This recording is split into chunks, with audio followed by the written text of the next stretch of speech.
Hello and welcome to another segment of Mind Your Business. This segment is presented to you gladly by IBC Bank. I am your host for today's show, Gabriel Castillo, Corporate Marketing Vice President. And today we're talking very closely with friends about business and about women in business.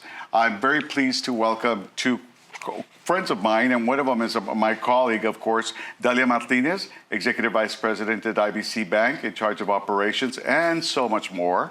And no stranger to the KGNS studio, Sandra Alaniz, local realtor with RE/MAX Realty, currently chairwoman for the Laredo Chamber of Commerce. Welcome to the show. Thank you so much for having us. No, thank you, because I want to talk everything business here, of course, and a woman's perspective. And I thought, what better people to have here today than the two of you? I know you've been here with us before because we're representing the chamber, but now, Dalia, we welcome you here as well because, as you know, we work together, and I've seen your leadership skills, and I want you to share that with our viewers. I want to hear what our viewers would like to also know about women in the future and what they can do. So tell us a little bit about your story first. So I've been with IBC for 35 years. I just celebrated my 35th anniversary here. I was originally in Corpus, and I was recruited to come work for IBC when we were a very, very small bank. So I've been with IBC through its entire growth journey. That's right. And so now, what inspired you to get into the banking industry in particular? Well, I don't really know that it was an inspiration as much as it was an accident. So I was taking a year off from school, and I decided to work, and I walked into a bank because I thought it was really cool to work in a bank. And I tried to get a job as a teller, but they refused to hire me because I looked like a little girl. But I begged and begged and begged, so they finally hired me and put me in the back. So I started working in bookkeeping, and it was a great experience because I got to learn banking from the ground up, and I never went back to school. I've just been learning every day in the banking field. It really has been a journey for you, It sure 35 has. years. Mm-hmm. And then for you, Sandra, I know I've met you when you were doing something totally different with your dad, and you had your own business. And I recalled specifically how I admired when I walked into your office, your door had your goals on, like, plastered on that wall. That was like already telling story for me that this woman is really a go-getter. Tell us what's inspired you now to be in the realty world and do what you're doing. Well, it's a great story, actually. I had, as you know, been in the family business for so many years, and I was wanting a career change. So, I ended up moving back to Laredo. And my dear friend right here is instrumental in getting me to think about changing my careers into real estate. I had been buying and selling homes for probably about 15 years. And so that is something that I actually enjoyed. So when I started making a career change, Dalia said, Sandy, you should do real estate. And honestly, kind of an accident, but that's the way it happened too. So looking back, Dalia, what would you tell 20-year-old Dalia right now that she should have done differently or maybe done the same? I don't know. What would you tell 20-year-old Dalia? I get asked that question a lot. And I can honestly tell you that I used to say that I should stay in school and graduate, get a college degree, and, get as much education as I could. That's what I used to say. But now that I've lived this journey, and I've learned everything that I've learned by just being at the bank and having great opportunities and great mentors, I just don't know that I would change anything. I think this was just the life that I was meant to lead, and I never thought about being a banker, but I love being a banker, and I wouldn't think of doing anything else. It's obvious that you do love your job because we work together, and you live it every day, but at a higher level than I could ever imagine myself. But you do it. You're an inspiration and motivation to all of us. And the other thing that I admire really among all of you is that you're one of 5 women in a corporate executive level. Tell us what that feels like to be among your peers like that. It's very interesting to me because I've had a lot of opportunities to travel across the United States talking about banking issues. And I can tell you that even though I've been in banking for 35 years, when I walk into a room, it's usually 90% men, even today. So you can imagine when I was younger, that was very intimidating to me. Now I'm just used to it. I expect that. It's sad, but I expect that. But it is something that you have to get used to, because as a woman, you tend to be nice and caring and loving, and you talk about your feelings, right? And in a man's world, you can't really act that way, or you won't be taken seriously. So it's a balance to not lose your personality and the core of who you are, but still be able to sit in that room and try to be a dynamic leader. And command the room at the same time. I know you, and you both do that very well.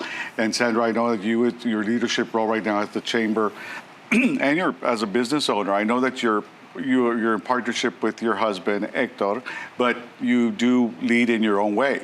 Tell us about that leadership quality and how you basically developed through the years. I think it comes naturally, to be quite honest with you. I think you're either born with those leadership qualities or you're not. And if you're not, there's ways that you can develop them. I know that to be true, because I know that the bank does have leadership, training for all their staff, right? So to be a natural born leader makes it easier, right? And ever since I was a kid, I was very involved in activities. I mean, you don't want to look back, but honestly, I was student council president. I was involved in almost everything. And lately, since I've been talking to some of my former classmates, a lot of them have told me, I remember you in school, even back then, you took leadership positions. So it's just something that I have always enjoyed doing, helping others. So overall, now speaking of leadership and communication, Dalia, I know that we've talked about this and we see this happening, and we see all kinds of business leaders talk about this. How post-COVID, we kind of shut down and our kids stopped talking to each other. And I know several CEOs have mentioned that, how we need to get back to communication one-on-one and in person. What would you advise right now to that person that's watching, that's 19, 20 years old and already starting their career? What do you think is important in their life to start developing now or focusing on now? I think that one of the most important skills that you can have as a business person, as an employee, is good communication skills.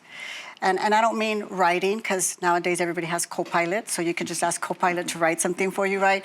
But I mean just communicating with people. And it is a skill that a lot of people don't have anymore. They just don't take the time to learn how to communicate. And communication isn't just about trying to get your message across. It's about also trying to make sure that the person understands what your message is and the importance of what you're trying to convey. And I think that is such an important skill that's missing today. And if you think about it, you need it for everything. You don't just need it for business. You need it in your personal life, in your relationships, and in everything. And that's very true. That's something that we're going to continue to delve into. And I think in our next segment, we're going to talk a little bit more about that, because I'm intrigued by the whole idea of communication. That was my degree plan back then. So I try to improve that whenever I can. But we'll be right back with more talk with two very dynamic women friends. Yes.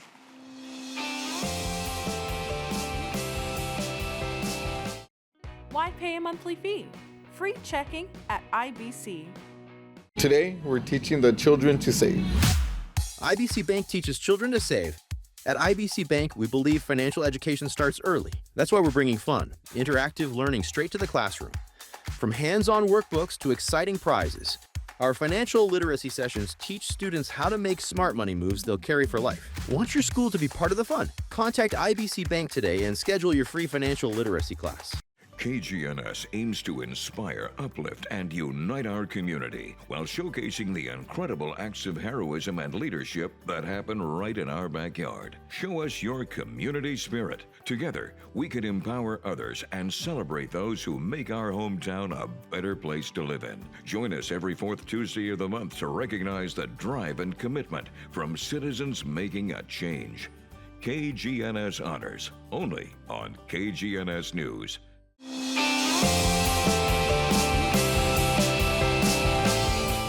Welcome back to Mind Your Business. Today we're very fortunate to have two very dynamic women and friends join us, Dalia Martinez and Sandra Alaniz. Thank you for being here with us today, and thank you for sharing your stories. I know our audience is going to find that very interesting.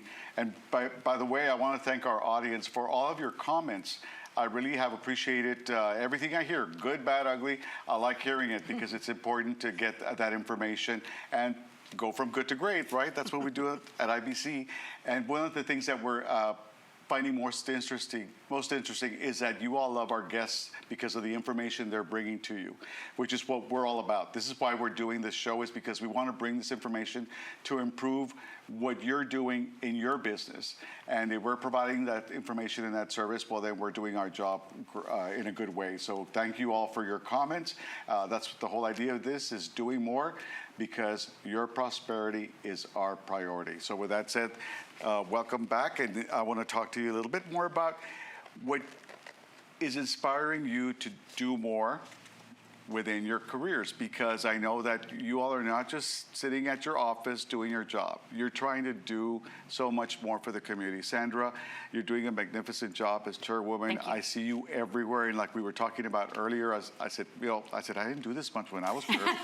What's going on? But like you said, there's so many activities, so many things going on, and that's wonderful, because you made that promise, and you're keeping to your promise about getting out there, getting people, exposing more businesses, helping the business world, and I think you're doing a great job there. Thank you. And now the other part too that's very important, is that you're kind of collaborating to inspire women. I know you've already done stuff before. Dalia, can you tell us more about the Laredo Women's Forum and what you all were doing there with that group at one time? Yeah, so we started that right before COVID, and unfortunately we shut it down, because of COVID. But for me, as a woman in a man's world for 40 some odd years, right? I've been very fortunate that I've had really great mentors in my life. Unfortunately, most of them have been men. Right, because I work with men, right? And I say unfortunately because women just bring a different perspective, I think, to the workforce, right? And so the whole idea about the Laredo Women's Forum was to bring women together to learn from each other, because at the end of the day, we're all facing the same problems. We're all trying to hire people, we're trying to mentor people, we're trying to train people, we're trying to grow our business, we're trying to make more money. I mean, we all dealing with insurance issues, whatever those issues are, they're all the same, right? So we felt that if we got a bunch of women together from the community, that we could share our stories, share our successes and our challenges, and each of us become better as a result of that, right? And so I'm very proud of Sandy for being the chairwoman of the chamber. We've been friends for, I don't know, we can't decide if it was 32 or 33 years. And I've seen her just blossom into a great community leader. And she's such a great role model. And so when she became the chairwoman of the chamber, I went to her and I said, I'd like to help you stand up the Laredo Women's Forum again, but through the Laredo Chamber of Commerce, so that we can put this out to the community and not just to a small group of women. And with that said, I want to kind of talk a little bit more about mentoring. We're going to talk a little bit about what's coming up, what you all are planning, what's in the works, but more about mentoring, because I know both of you have that in mind, and I know you take men and women at the bank under your wings and help us all. And that means a lot. Some of us more than others, probably, because some of us want to learn more. Right. And you can tell right away who wants to really vet themselves and get into it and commit them, and who doesn't.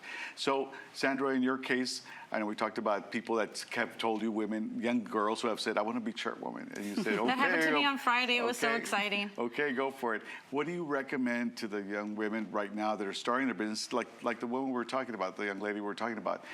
What do you tell them right now to start that path, to start that journey? Well, we're always looking for someone that we can help, right? And like you said, men and women, but of course, because women are, I guess, we're, like Dalia says, we're very unique in a sense that we don't have those mentors. So I tell them to come to me, just like Dalia and I, and I'll tell you a quick story. The conversation I had when I was looking for a mentor, I talked to my banker back then, and he said, you need to speak to Dalia Martinez. She's an up-and-coming banker. She's extremely intelligent. If you need someone, I had just graduated from college, running a business. I said, I need someone that I can talk to about these things. And so he said, call Dalia Martinez. I gave her a call. I asked her to lunch. She said yes. I was like, what? Who are you? And she's like, "Who are you, lady?" And thankfully, she said yes. And so has provided me not only with professional mentorship, but also on a personal level, which is more important to us now, as friends. So I do tell them to seek that out. And what they're doing now, like on Friday at the Chamber, we had 2 grand openings. There were both women under 35 opening businesses. I know. I was so excited celebrating. So I tell them, get involved. I know it's hard. You're getting in your business, and that's what you're focused on, because I did it too. But you've got to put yourself out there and network. Yeah. If you want to find out what other people are thinking, what other people are doing, what path you need to take, you need to put yourself out there and network.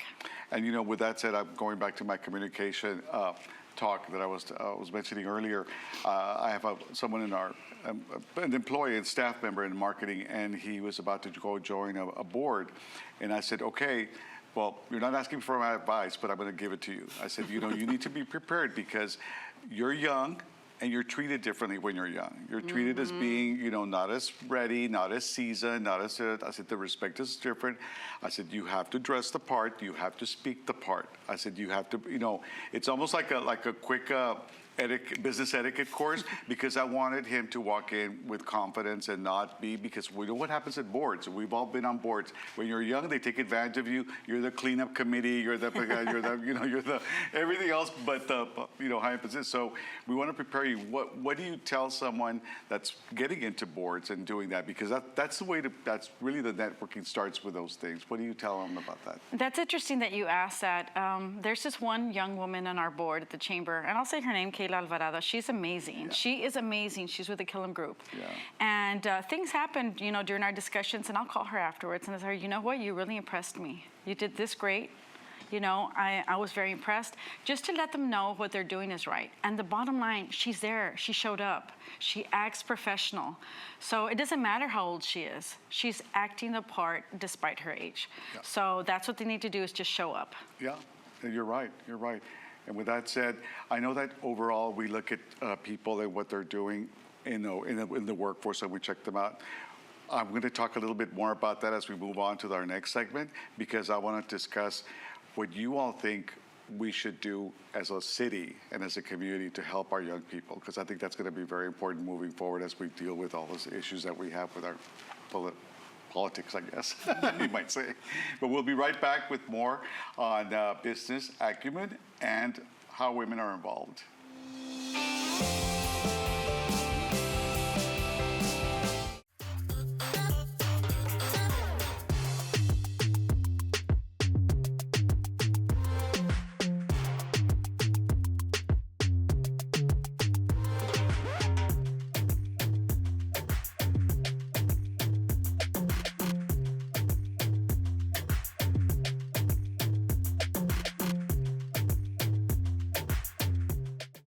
Why pay a monthly fee?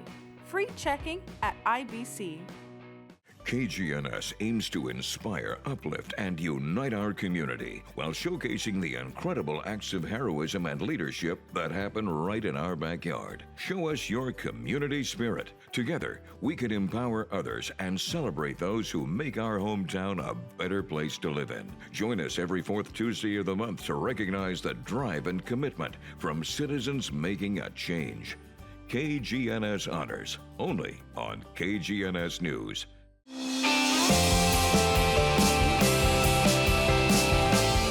Welcome back to Mind Your Business. This is Gabriel Castillo, and I'm really having a good time hosting today's show. We've got 2 people that are really lighting up things for the business world and for me too. Thank you all for being here. It's been fun, and we're going to continue this conversation because, first of all, I know you both very well, and of course, Sandra, I know you from way back, my 3 generations. Yeah. First marriage. Yeah. But the thing is that, I think we've all grown in different ways, and we still stay in certain ways, still immature, I guess, for certain things. But overall, I think we've learned. And you said something very interesting during our break. You said, Dalia, that yes, you mentored her, but then you added.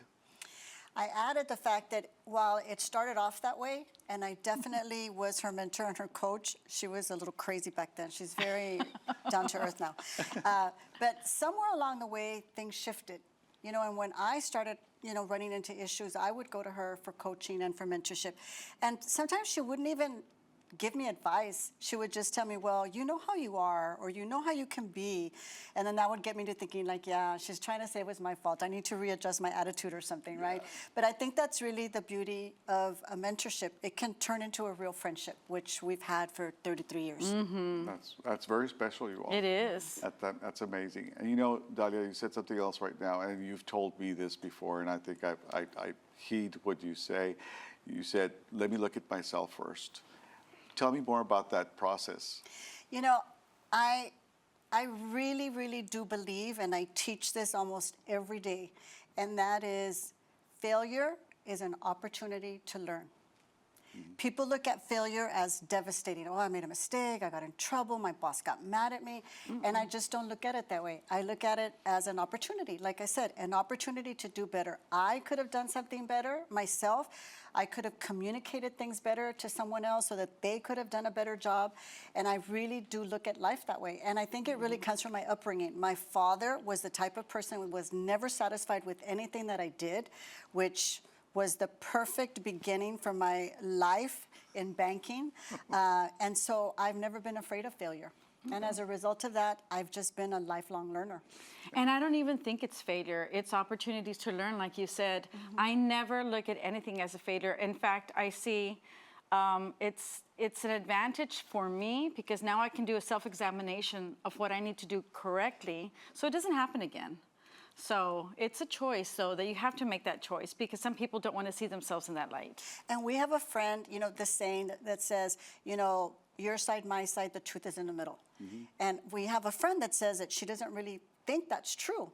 And maybe it isn't always true, but when someone is talking about a work situation and they're telling you that they feel that they don't like the way you said something or they don't like the way someone else said something to them or whatever, that is their truth.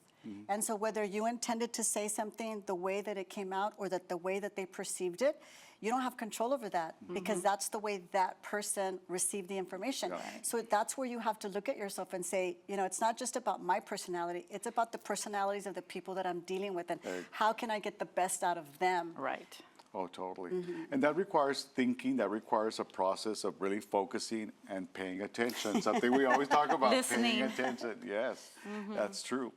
And with that said, I want to talk a little bit more about how we're moving forward and how you all are kind of the apostles that want to go out there and get other women involved and get other people involved in the development of our community. Tell us a little bit more about what you all are planning next in July. You talk. This is talk. You talk. You.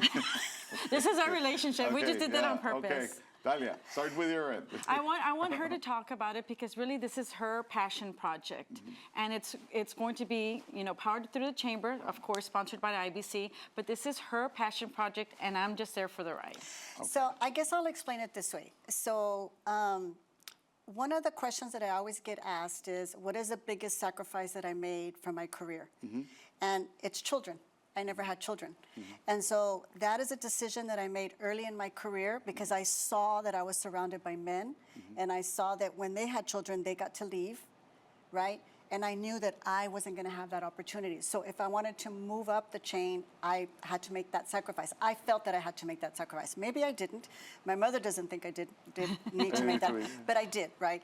And so everything that I've learned, I want to do something with it. I want to tell women, especially women, look, there's not going to be a lot of people like you that are there, but that's okay because you're unique and you bring something important to the table, right? And so I feel like having this women's forum is a way for me to get that information out there for young women that are willing to learn, that may be afraid to ask or that don't have a mentor. And so our idea is to bring women together, bring local speakers that can talk about things that are important in their lives, whether it's health insurance or finances or how to start a business. What are all the legal requirements for starting a business? Or health, what do I need to do to stay healthy so I balance work with my home life and keep healthy, right? So we're going to have speakers to that. And then we're super excited to bring the president of Visa North America here to Laredo to come speak to us. She's a woman, and I met her through my work at IBC. She's inspiring. And, to think that somebody from IBC Laredo could have a relationship with the president of Visa says a lot about the power of women and the connections that we're capable of making. And ironically, I was reading her bio, Kimberly Lawrence, and she has been with Visa for 30-some years, Wow. kind of Yes. parallel with your life. yes. So I'm sure you've discussed that. We've talked about that and how she grew up within the company and how she was given this opportunity as a result of everything that she's done. And that's the same thing as me. I've grown up at IBC. I've been here 35 years, and I've had a lot of great opportunities. I know. And so with that said, I wanted to also mention the fact that everyone should save the date for July 31st. That's correct. Right, when we're going to be hosting an event, and there's sponsorships available for this event because, of course, everything requires good planning and good food and everything else. So we want to make sure that our audience knows that they should put it in their calendar for July 31st at IBC Bank Annex Ballroom. And it's going to be an evening event where we're going to have a speaker. You're going to have an opportunity for networking, I imagine, right? Yes. It's going to be an opportunity for networking. And then from there, hopefully that develops for other opportunities for women, to meet other people and maybe more forums. I'm sure you're planning more things as you go along, right? Well, my goal and my passion is very similar to Dalia's, but also one of the things I'm very passionate about is the brain drain in Laredo. How young women and young men think that they have to leave and not come back. And so that is my passion. And if we can touch some of these young people, even in high school or going to college, and let them know that there's so many opportunities in Laredo, and we're in the precipice of something huge. When I was growing up in Laredo, and we're about the same age, 40 years ago, I always like to say McPherson didn't even exist. No. So can we imagine what it's going to be like in 40 more years? God, yeah. And we're going to need very smart people to lead the city, to lead the businesses. So we can touch one of those, and one of those young ladies, the future chamber chair, the future president of a bank, we don't know. And I like what you all are doing because I know you're going to be inviting young people to participate in this as well, young women, right? Yes. I know that I interviewed two young ladies from J.W. Nixon High School's business school program. And they're both now going to college. One's going to, I think, the Red McComb School of Business. Wow. I know. And the other one's going to, I believe, SMU. They both got accepted to major college. But I was so proud to hear the story afterwards because I interviewed them. We were talking about the business school and what it offers. And, from that program, I had so many parents calling and says, oh, my God, I didn't know about that. Can I get more information on that because I want my child to go And we there. invite these young men and women to move back to Laredo and to make a difference. That's so good. So with that, I want to go ahead and thank you all again for being with us today. And we're looking forward to talking to you again soon because this is a continuing topic that's going to grow. And I think with all, you're planting that seed, that's going to be very important to our women and to the community in general. But thank you for all that you do. And I appreciate you all being here today. Thanks for having us on. Thank you. And that's our segment for today with Mind Your Business, and we thank our guests for being here. Please continue to join us, spread the word, and tell everyone. Follow us on social media, follow us on the KGNS website and IBC's YouTube channel where you can find more information and find our shows. For now, I say goodbye and thank you.